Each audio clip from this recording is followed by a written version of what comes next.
Good morning বন্ধুরা, আজকে হচ্ছে 6 ফেব্রুয়ারি। এখন বাজে সকাল 8:30। আমি, বাবা আর তোমাদের দাদা তিনজন মিলে বেরিয়ে গেছি।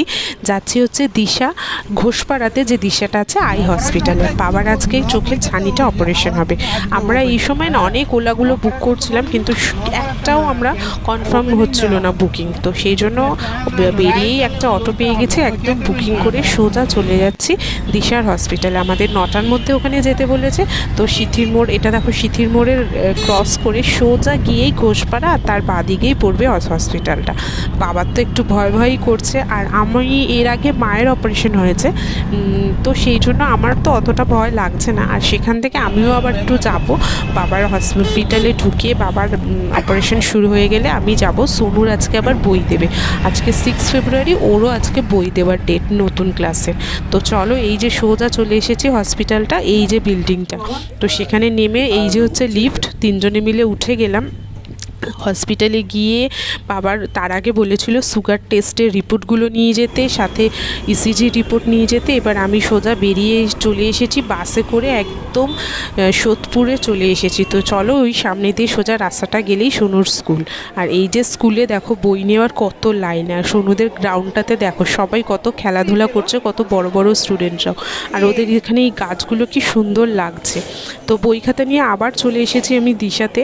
তো দিশাতে এসে গেছি, বাবাকে তো উপরে অপারেশন রুমে নিয়ে গেছে ওটিতে। তো তারপরে বাড়ির লোকদের তো নিচে বসতে বলেছে, আমরা ফার্স্ট ফ্লোরে এখানে বসেছিলাম। তারপরে তোমার দাদা আর আমি একটুখানি চোখ দেখাবো বলে লাইনে দাঁড়িয়েছিলাম। তো তারপরে আমাদের হলো না, আজকে অনেকটা লেট হবে, তাই জন্য আমরা দাঁড়াইনি। তা বাবার অপারেশন করে না হয়ে গেছে, বাবাকে ছেড়ে দিয়েছি। এখন আমরা বাড়ির দিকে রওনা দেবো, তাই লিফটের জন্য দাঁড়িয়ে পড়েছি।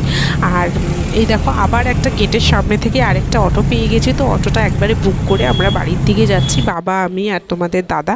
বাড়িতে চলে এসেছি, এবার গেটটা খুলে যাব ওপরে, কিন্তু বাবাকে আমরা ধরে রয়েছি। বাবা এতটা তরতর করছিল, মানে দেখো, দেখেছো, এই দেখো নিজের অপারেশন হয়েছে, নিজেই হাঁটা শুরু করে দিয়েছে একবারে।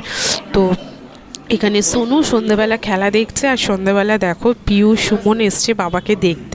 আর তারপরে বাবার আই ড্রপ দিতে বলেছে, ওরা 2 রকম ড্রপ দিয়ে দিয়েছে, সেটাই দেয়া হবে।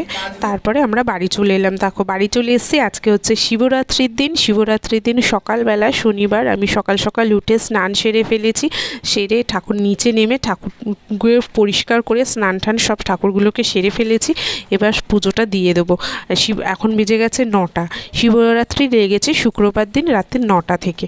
আগে ছোটোবেলা থেকে আমরা খুব শিবরাত্রি করতাম। আমাদের বাড়িতে একটা বড় বেলগাছ ছিল, সেই বেলগাছের তলায় আমার ঠাকুমার অনেক কটা শিব ছিল। তো সেখানেই জল ঢালতাম। বড় হয়েছে যখন মন্দিরে যেতাম। ছোটোবেলা থেকে শিবরাত্রিটা আমরা 2 বোনেই খুব ভালোভাবে করি আর কি। কিন্তু শিবরাত্রি, আর এখন না নীল পুজোটাও করি। তো শিবরাত্রির দিন উপোস করে সারাদিন থাকতে পারি না, তাও সকালবেলায় জল ঢেলে ফেলার চেষ্টা করি। তাই জন্য চলো, সমস্ত গোছগাছ করে বাজার করে আনতে বলেছি, বাদলকে নিয়ে এসেছে।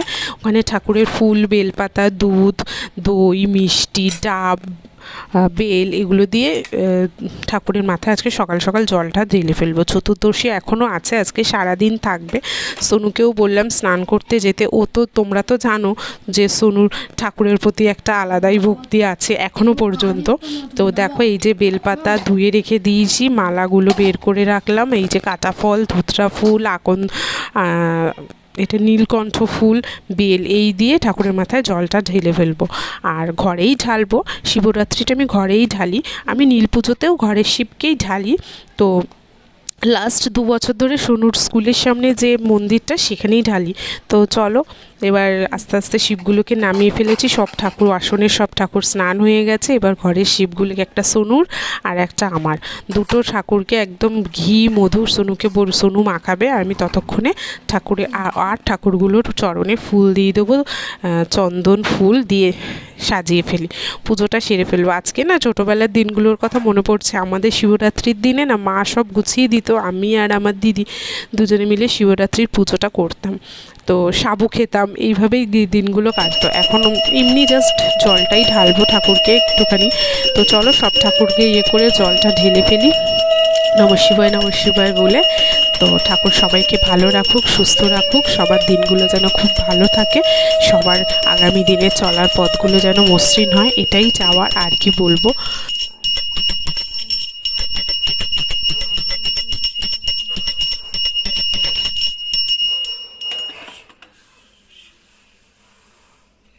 এই দুটো ব্লগে আমি একসাথে দিলাম, বাবার অপারেশনের দিনের আর আজকের শিবরাত্রির দিনের। কারণ আমি এর মধ্যে যেহেতু বাড়িতে ছিলাম, এখানে ছিলাম, ঠিক মতন এডিট করতে পারিনি, তাই একদিনেই আমি এডিট করে ব্লগটা দিলাম। তোমাদের কেমন লাগলো অবশ্যই জানাবে। আচ্ছা, শিবরাত্রির দিন কে কীভাবে পালন করলে সেটা আমাকে একটু জানাবে। শিবের আরাধনা কে কোনভাবে করলে, তো আমার সমস্ত নিয়মগুলো কি ঠিক আছে কিনা সেটাও অবশ্যই বলবে। আর আজকে জানো তো শনিবার দিন সোনু নতুন স্যার আসবে সন্ধ্যাবেলা।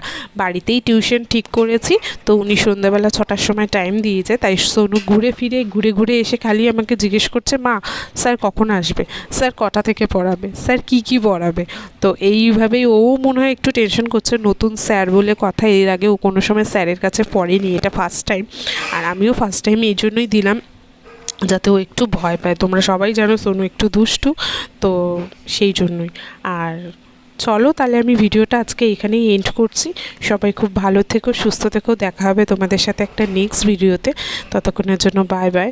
আর আমার দেওয়ার পরে তোমরা হয়তো ভাবছো সোনু শিবকে আমি কেন মালা পরাচ্ছি না, কেন ফুল দিচ্ছি না, কারণ সোনু পাশে বসে দেখছে। সোনু শিবকে সোনুই মালা পরাবে, সোনু জল ঢালবে, সোনু ফুল দেবে, বেলপাতা দেবে, সব সোনুই দেবে। তো সেই জন্য সোনু শিবটাকে আমি আর দিলাম না, ওটা সোনুই দেবে। তো তোমরা খুব ভালো থেকো, সুস্থ থেকো, দেখা হবে তোমাদের সাথে একটা নেক্সট ভিডিওতে। ততক্ষণের জন্য বাই বাই, টাটা।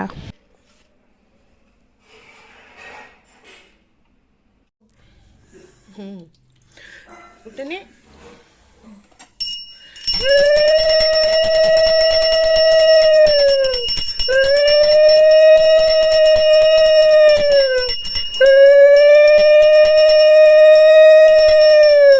কি বলছি বাবা, বলতো তো।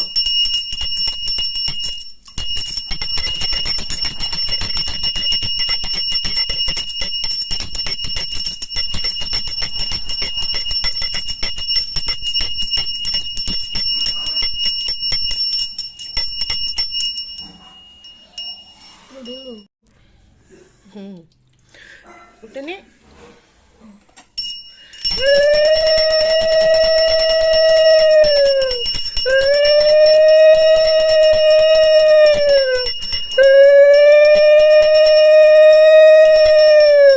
কি বলছি বাবা, বলতো তো।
ঠিক করে করো।